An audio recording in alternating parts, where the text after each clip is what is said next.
ជំរាបសួរពុកម៉ែបងប្អូនទាំងអស់គ្នាចាតើពុកម៉ែបងប្អូនទាំងអស់គ្នាសុខសប្បាយជាទេថ្ងៃនេះចាថ្ងៃនេះដែរនាងខ្ញុំនាំមកនៅអាហារមួយមុខទៀតហើយយកមកចែករំលែកជូនពុកម៉ែបងប្អូនទាំងអស់គ្នាចាអាហារមួយមុខនេះមានឈ្មោះថាបបរប្រហិតសាច់ជ្រូកពងទាខ្មៅចាតើមានបងប្អូនណាធ្លាប់ពិសាពងទាខ្មៅពីមុនមកទេបងប្អូន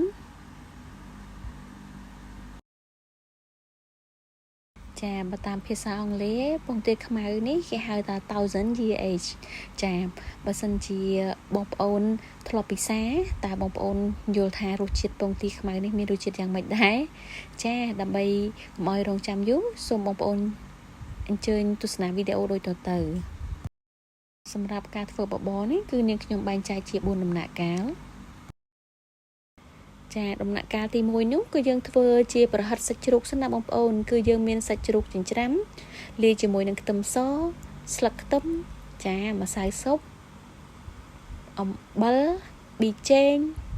ស្ករទឹកស៊ីអ៊ីវចាទឹកដោះគោខាប់ប្រេងខ្យងបន្ថែមនៅប្រេងល្ងម្រេចចាយើងច្របល់គ្រឿងទាំងអស់នេះចូលគ្នាឲ្យសព្វហើយបន្ទាប់មកគឺយើងសូនជាដុំមូលប៉ុនមេដៃហើយយើងយកទៅក្លាសេទុកនៅក្នុងទូទឹកកកចាទុកមួយឡែកសិនណាបងប្អូនទុកសម្រាប់ធ្វើទឹកស៊ុបដំណាក់កាលទី2នោះគឺយើងមានឆាអង្ករណាបងប្អូនចាគឺយើងឆាអង្ករជាមួយនឹងហៀប៊ីយឺហឺនិងផ្សិតចាដំបូងគឺយើងដាក់ខ្ទឹមចាខ្ទឹមសចិញ្ច្រាំហ្នឹងឆាឲ្យឡើងឈ្ងុយក្រហមហើយគឺយើងដួសខ្ទឹមសរបស់យើងទុកពាក់កណ្ដាលសិនណាបងប្អូនខ្ទឹមសបំពងដែលនៅសល់ពាក់កណ្ដាលទៀតហ្នឹងគឺយើងយកមកឆាជាមួយនឹងខ្ទឹមក្រហមបន្តិចចាយើងដាក់គល់ខ្ទឹមចូលហើយយើងបន្ថែមនៅហៀប៊ីយឺហឺចាដាក់តែពាក់កណ្ដាលសិនទេបងប្អូនបន្ទាប់មកគឺយើងចាក់ផ្សិតយើងចូលចាឆាឲ្យរាងស្ងួតទឹកបន្តិចហើយគឺយើងចាក់អង្ករយើងចូលតែម្ដងចាក្នុងអង្ករហ្នឹងគឺយើងបន្ថែមនៅរសជាតិឲ្យបានឆ្ងាញ់ដែរណាបងប្អូនគឺយើងបន្ថែមនៅប្រេងខ្យងទឹកត្រីទឹកស៊ីអ៊ីវម្សៅស៊ុបស្ករនិងប៊ីចេងចាហើយបន្ថែមនៅទឹកដោះគោខាប់បន្តិចផងដែរណាបងប្អូនចាគឺយើងឆាឲ្យវាឈ្ងុយឲ្យរាងស្ងួតទឹកឆ្អិនបែប 50% សិនណាបងប្អូនដំណាក់កាលទី3ហ្នឹងគឺយើងធ្វើទឹកស៊ុបណាបងប្អូនគឺយើងដាំទឹកមួយឆ្នាំងហើយបន្ទាប់មកគឺយើងបង់នៅដុំស៊ុបចាបង់នៅហៀប៊ីយឺហឺដែលនៅសល់ពាក់កណ្ដាលនោះចាបន្ទាប់ពីទឹកពុះហើយគឺយើងបង់នៅប្រហិតសាច់ជ្រូករបស់យើងចា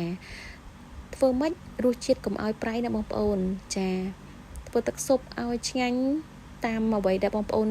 ចូលចិត្តទៅដំណាក់កាលទី4ហ្នឹងគឺយើងយកអង្ករដែលយើងឆាជាមួយផ្សិតហ្នឹងគឺយើងយកមកបបរជាមួយទឹកស៊ុបតែម្ដងចាបបរឲ្យឆ្អិនណាបងប្អូនមិនបាច់បារម្ភថាអង្ករយើងរីកទេព្រោះយើងបានឆារួចទៅហើយបន្ទាប់ពីបបរយើងឆ្អិនហើយគឺយើងដាក់នៅពងទាខ្មៅចូលតែម្ដងចាជាចុងក្រោយគឺយើងបាននៅបបរមួយចានដែលមានឈ្មោះថាបបរប្រហិតសាច់ជ្រូកពងទាខ្មៅដើម្បីបន្ថែមរសជាតិឲ្យបបរយើងកាន់តែមានរសជាតិឆ្ងាញ់គឺយើងបន្ថែមនៅសៀងណាបងប្អូនហើយបន្ថែមនៅខ្ទឹមបំពងក៏ដូចជាជីចាជាចុងក្រោយនេះខ្ញុំសូមអរគុណបងប្អូនដែលបានទស្សនាវីដេអូរបស់នាងខ្ញុំសូមជូនពរឲ្យបងប្អូនជួបប្រទះតែសេចក្តីសុខនិងសុខភាពល្អចាសូមអរគុណសូមជម្រាបលា